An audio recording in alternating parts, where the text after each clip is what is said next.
Hi, grüß euch, servus und habe die Ehre. Mein Familienfluch hat gnadenlos wieder zugeschlagen. Familienfluch? Hä? Spinnt jetzt dabei, ja? Ja, doch. Irgendwie hat unsere Familie einen Fluch. Hat meine Mutter schon immer gesagt und so bin ich eigentlich auch aufgewachsen und habe das auch immer so erlebt. Und zwar, wenn man sich auf irgendwas richtig freut und denkt, boah, das klappt, das wird geil, das wird Hammer, dann klappt es nicht.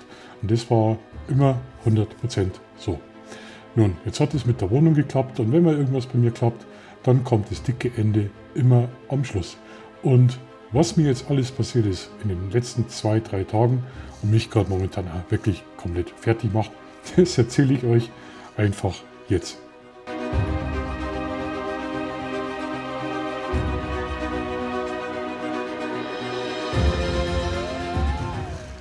Also ich weiß gar nicht, wo ich anfangen soll. Ich habe vom Umzug habe ich schon ein bisschen Lebensmittel so eingekauft, eingefroren fürs Tiefkühlfach. Ja, gedacht habe, Vorräte schaden nie, kann man immer brauchen und dann kaufe ich Stück für Stück, dann wird es auch nicht so teuer. Habe das in meinen alten Kühlschrank reingepackt und dachte mir am Donnerstag so, hey, warum ist da Wasser am Boden? Ja, da ist Wasser am Boden, weil das Gefrierfach unten kaputt gegangen ist. Das ist alles komplett abgetaut und die ganzen Lebensmittel aufgetaut. Ich habe jetzt so versucht zu retten, was zu retten ist, habe ein bisschen was gekocht davon, aber so viel kann man nicht essen und ich habe leider sehr viel wegschmeißen müssen und das war richtig heftig. Also habe ich jetzt mal schnell einen neuen Kühlschrank gebraucht. Ich habe mir den billigsten ausgesucht, für mich allein reicht es ja vollkommen. 200 Euro, nein 250 Euro, weil das Altgerät wird mitgenommen. Geil, aber das ist noch nicht alles. Der ganze Spaß geht ja weiter, weil es heißt der Fluch. So ein kaputter Kühlschrank, Gefrierschrank, kann jedem passieren. Aber jetzt kommt das. Am Samstag, und es tut immer noch weh, fühlt sich an wie Nebenhöhlenentzündung, habe ich brutale Zahnschmerzen bekommen. Zahnschmerzen kenne ich so eigentlich gar nicht. Man hat die teuerste Zahnbürste, die besten Zahncremes, alles Mögliche. Aber manchmal passiert es, man kriegt Zahnschmerzen. Und es waren tierische Zahnschmerzen. Mitten in der Nacht. Ich wollte am liebsten mal eure Rohrzangen nehmen und mir den Zahn selber ziehen. Solche Schmerzen waren es. Mir war es schon richtig schlecht und schwindelig. Dann habe ich versucht, den Notfalldienst zu erreichen. 3 Zahnärzte, die in der Gegend zuständig waren. 2 davon waren telefonisch gar nicht erreichbar. Die 3. Zahnärztin hat gesagt, dicker Bayer, ab zur Apotheke, Ibuprofen. Ich habe Ibuprofen genommen, bin dann extra Nacht losgefahren, weil ich habe natürlich keine Ibuprofen daheim gehabt. Ist ja klar, für was braucht man das? Ich bin dann zur Nachtapotheke und habe mich da mit Ibuprofen weggebeamt. Ja, dann wollte ich einen Zahnarzttermin ausmachen, aber es ist natürlich alles ganz anders gekommen, wie es kommen sollte. Ein Fluch, kaputter Kühlschrank, akute Zahnschmerzen. Nee, es geht noch weiter. Ich war ja am Wochenende noch mit Bobby draußen unterwegs, Fototour machen, war alles total cool. Und abends habe ich gesehen beim Füttern, der hat da genau an der gleichen Stelle wie ich, kriegte da so einen kleinen Pinkel. Das hat er schon mal gehabt und dann hat er Antibiotika bekommen und dann war es vorbei. Der irgendwann müssen am Montag zum Tierarzt Antibiotika holen. Kostet so 30, 35 Euro. Hilft ja nichts. Müssen wir machen. Jetzt ist es aber immer schlimmer geworden. Stündlich ist es schlimmer geworden. Am Sonntag in der Früh hat er schon so einen Pinkel gehabt. Ich so einen Pinkel. Ich Tabletten. Ein Hund kann man keine Ibuprofen geben. Da bringt man vielleicht einen um. Und mir hat der Bobby so leid getan. Ich konnte ihm nicht helfen. Wir haben dann sofort am Montag einen Tierarzttermin ausgemacht, sind zum Tierarzt. Gleich haben wir es.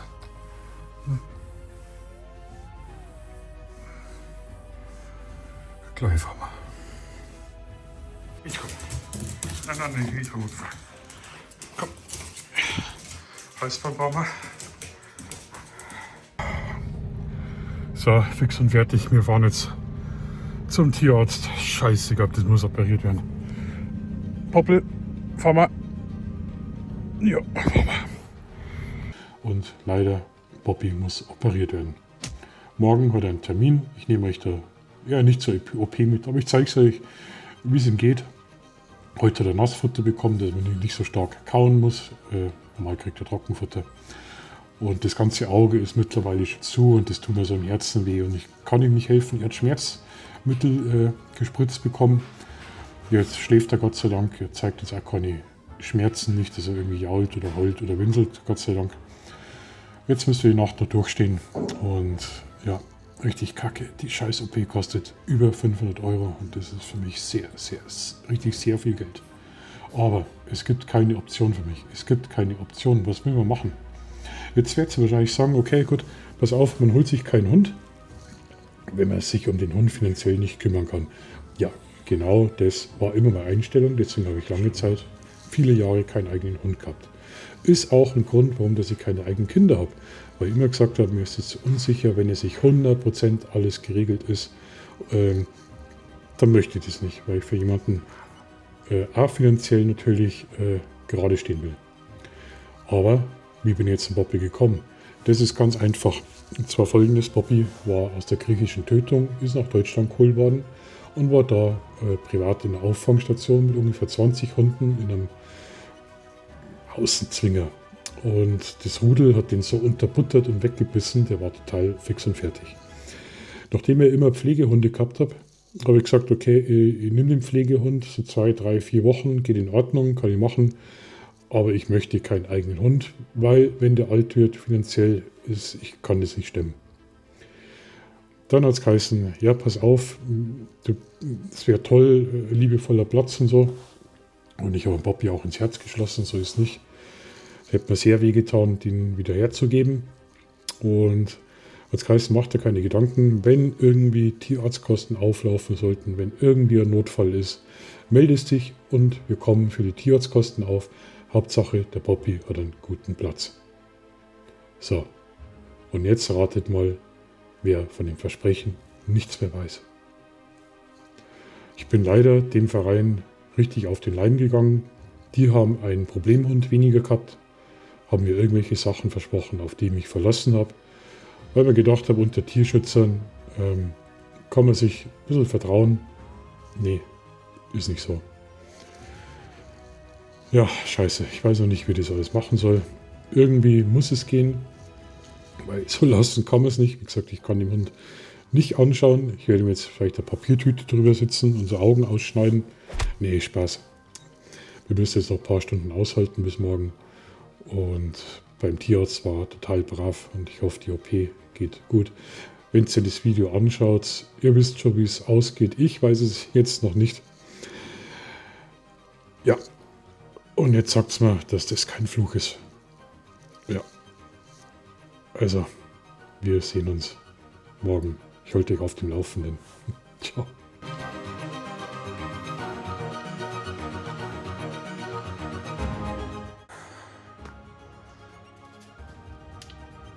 Ja, scheiße. Das ist alles nass. Ist das jetzt Aufgang oder? Ist zwar ein Witz.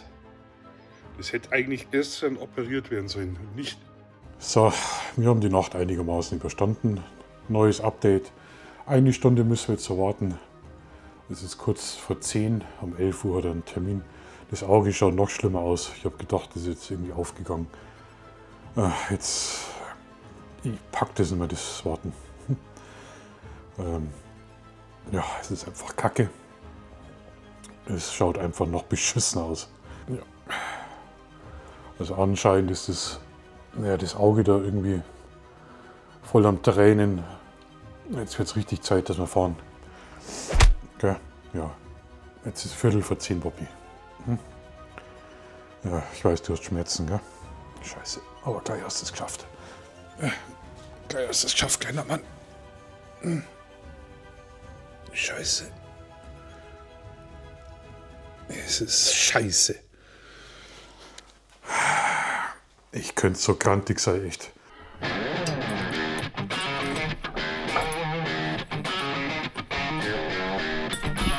Jetzt komm ich.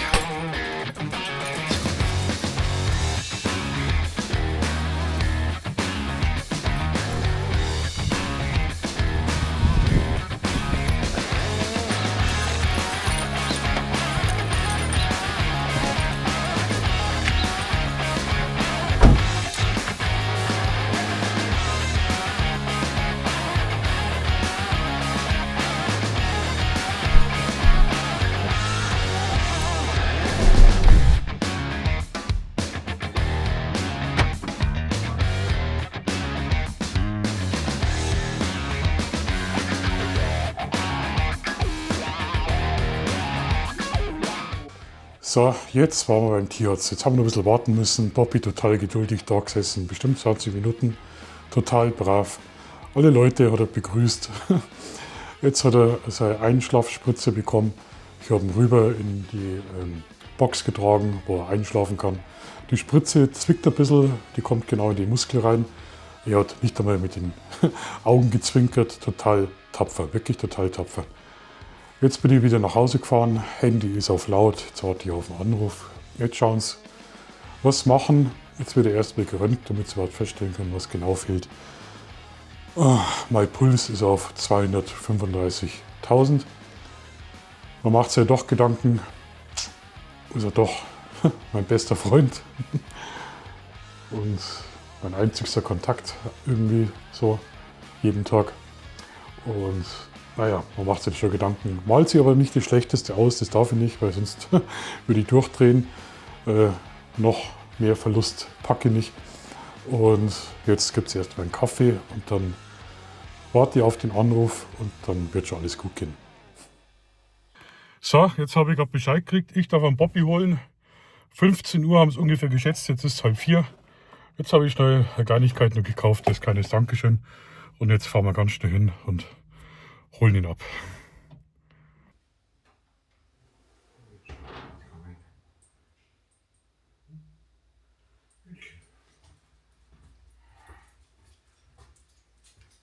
Fein. Das ist kleines Bitte, gell? Ich steige auf Schuhe. Ja, fein.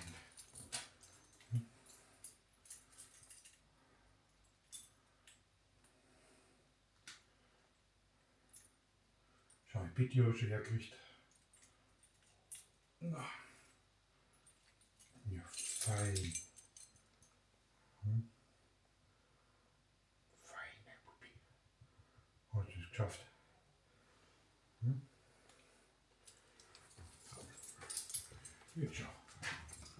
So, wir haben es geschafft. Wir haben es geschafft. Der ist ja total betüdelt.